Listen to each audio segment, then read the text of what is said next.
The holidays is near and there's no better time to get back to modding Skyrim. Lucky for you, modding Skyrim in 2024 is easier than you think. While the traditional way of modding Skyrim takes a long time to get the core mods everyone should have, there are now ways to make the process faster. With helpful tools such as Wabbajack, you can easily download and install thousands of mods in a few clicks. Some may argue that beginners should refrain from using tools like Wabbajack so they can learn how to mod.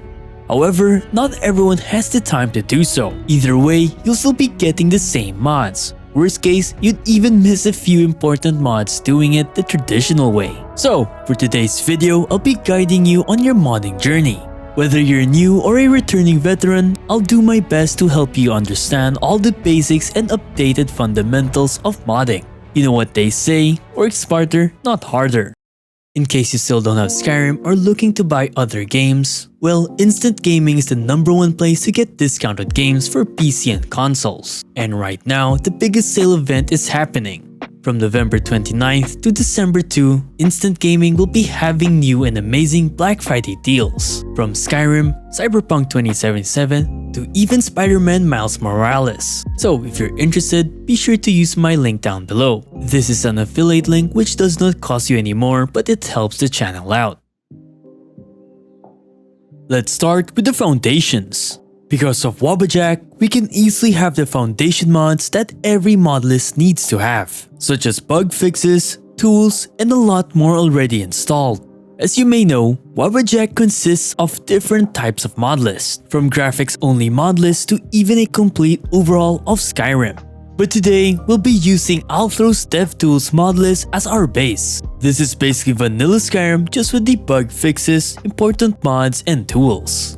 Honestly, a great way to start modding with a strong foundation. Before we get started, we need to make sure that we have a clean install of Skyrim. To do this, let's completely uninstall Skyrim on Steam. Open Steam and look for Skyrim Special Edition. Right-click Skyrim Special Edition and under Manage, click Uninstall. Now, locate your Documents folder, My Games, and then delete any Skyrim related folders.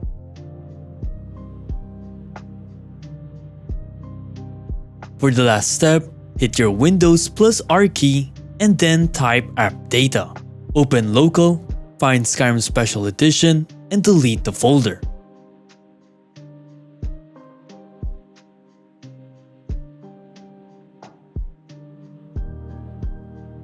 Congratulations, you have completely uninstalled Skyrim. Now, time to install Skyrim Special Edition.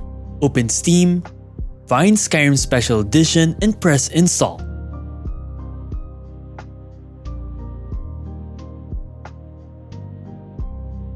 Once you've finished downloading Skyrim, let's now open the game.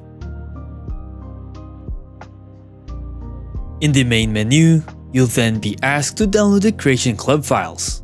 Hit download and wait for it to finish. Take note, avoid alt-tabbing to prevent your downloads from failing or having corrupted files. And there you have it, a fresh install of Skyrim ready to be modded. In some cases, Creation Kit may be required when downloading Modlist, so be sure to download Skyrim Special Edition Creation Kit on Steam. We are now ready to proceed to the next steps. That would be installing Wabbajack and the base Modlist we'll be using. To download Wabbajack, all you need to do is go to Wabbajack's official website and hit download. Once you've finished downloading it, we now need to create a folder specifically for Wabbajack, the Modlist, and the downloads folder. Yes, all of these three needs to be separated. For the Modlist folder, I recommend putting it in your fastest drive. In my case, it's my M drive. Create a new folder and name it to anything you want. For the resource downloads folder, I recommend creating a new folder in any HDD you have. Just make sure that there's ample storage available.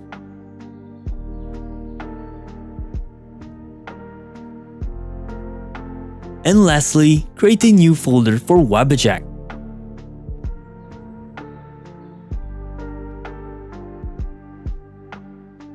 Now, locate your wabbajack.exe in your downloads folder and move it into the new created Wabbajack folder. Double-click the .exe and run the program.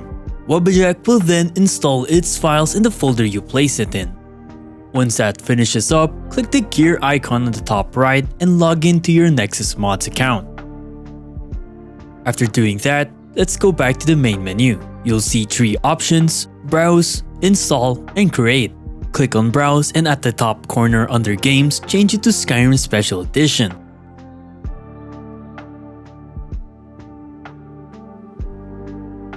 Now, find Althros DevTools and click the download button.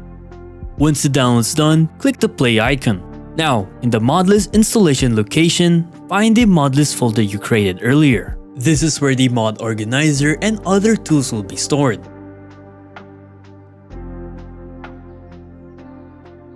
Next, for the resource download location, find the downloads folder you created earlier. This should be in a drive that has ample storage available because all the mods you download will be stored in here. Once it's all set, be sure to always take override installation and hit play. Now it's basically the waiting game. If you have Nexus Premium, this process should be a lot quicker. Once it's done, under Installation Complete, click on the Install folder. Now locate modorganizer.exe and run the program.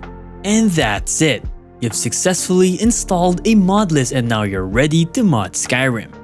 Because we're using Althros Dev Modlist, we already have all the necessary tools and mods to start our modding journey. Another nice feature of this mod list is that it gives you the option to choose between Skyrim 1.6.1170 or Skyrim 1.5. Take note, choosing which version you want to mod in is important. This is because not all mods are compatible with Skyrim's latest version and vice versa. But before we go straight to the fun part of adding mods, let's familiarize ourselves with Mod Organizer 2. If you've followed everything so far, we should have the same exact MO2.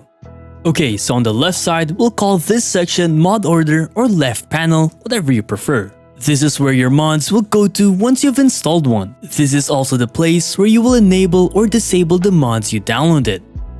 How this works is Mod Organizer will load each enabled files from top to bottom, bottom being the priority. For example, let's say we have 2 somewhat related mods that have similar files or basically changes the same thing in game. We have Skyland AIO and Tomatoes Landscape. Whichever is at the bottom will override similar file names that the mod above have. And in this case, Tomatoes Landscapes wins all similar file name conflicts. In another way to explain it, if both mod changes texture A, then whichever mod is at the bottom gets priority or basically wins the conflict.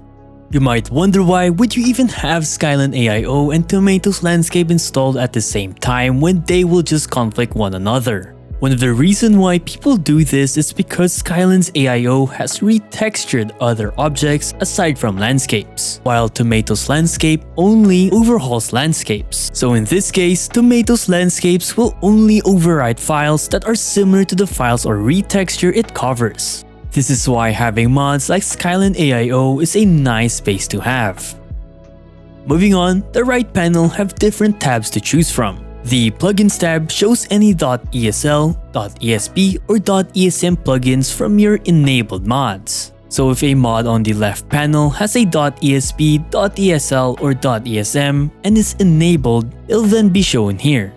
You'll be able to see the number of active plugins on the top right corner beside the word active. Clicking on the number, you'll see a more detailed list on how many plugins you have activated. Take note that Skyrim has a limit of 255 .esp and .esm plugins. Going above that will just end up breaking your game, while .esl plugins have a limit of 4096.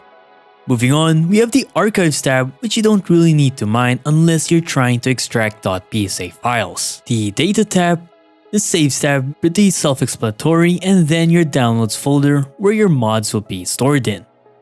Now, above the tab menu, you'll see all the icons of the tools you currently have installed. Or you can click the drop-down menu below the icons, and this is where you'll be able to choose which tool to run, such as SKSE, Dintulot, and so much more. Alright, now the fun part, downloading and installing mods. In this video, I'll be using Nexus mods page as the example on where to download mods. Of course, there are other websites to download mods from. but this is where we can find majority of mods. Anyways, to start downloading and installing mods, make sure your mod organizer is open and leave it running in the background. Now let's head into Next's official website. Of course, be sure to log in before exploring some mods. Let's now choose a mod we want to install.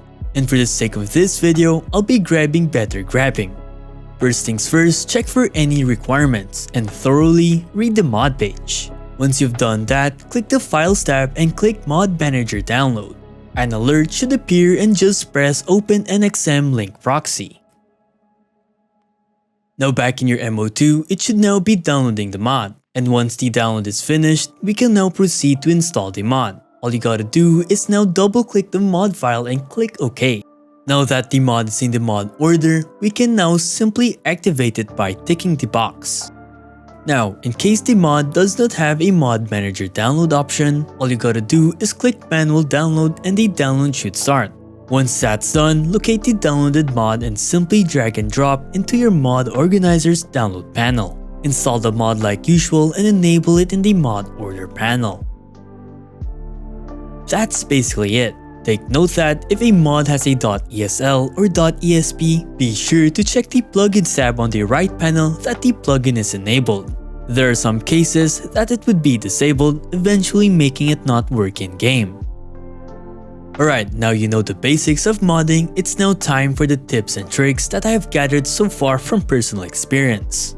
First rule when downloading mods is to always read the mod's description page and comment sections. There will be times when a mod needs specific instructions in order to install or requirements needed to work. There are also instances when a mod only works for a specific Skyrim version, so reading not only saves your time in the long run, but also the mod author's time. And speaking of requirements, always check the requirements tab. This is like 60% of the reason why people can't get the mods they installed to work. Always read everything. You do not need 4K textures in everything. 2K textures should do fine. However, bigger creatures like dragons benefits in 8K to 16K textures. Load order, the most confusing aspect of modding. Don't worry though, it's only confusing at first, and I hope I'll be able to explain it to you all. Load order actually depends on the mods you install. Mods that don't have anything to do with one another or not related at all won't conflict with each other. For example, animation mod and a retexture mod. Even if you put the animation mod above or below or even miles away, nothing will happen. However, if you have two landscape mods or any mods that touches the same files, then that's when load order will matter. This is why I recommend placing patches at the bottom of your mod order, or if you're sure no other mods will conflict with the patches, then you can safely put it below the modded patches. This also applies with the plugins tab. So what I can recommend is to follow the mod load order of the right pane. For example, if you put your UI mods way up, then in the plugins tab it should be the same. And before I forget to mention, never use loot unless you know how to set loot rules. Keep things organized in Mod Organizer too. I recommend creating separators for different mod categories, as this will not only keep things clean but will make it a lot easier troubleshooting mods. Got a problem in Whiterun? No problem, check the Whiterun separator and so on. When running SKSE, do not click unlock. You won't believe how many times people click random things even if they do not know what it does. It's like a big red button that everyone has the urge to press. Just have a nice sip of coffee and relax. When in game, never use the autosave or quick save function. Ever since Skyrim's release, autosaves and quick saves would eventually break the saves because of the scripts getting tangled, and it will eventually corrupt your save files, which means losing thousands of hours in progress. Instead, do new manual saves. Never save while in combat. Wait 30 seconds after sleeping or entering a new cell before saving. Do not save more than once per minute. Do not overwrite your previous save file. And do not remove or add mods mid-save if the mod adds scripts.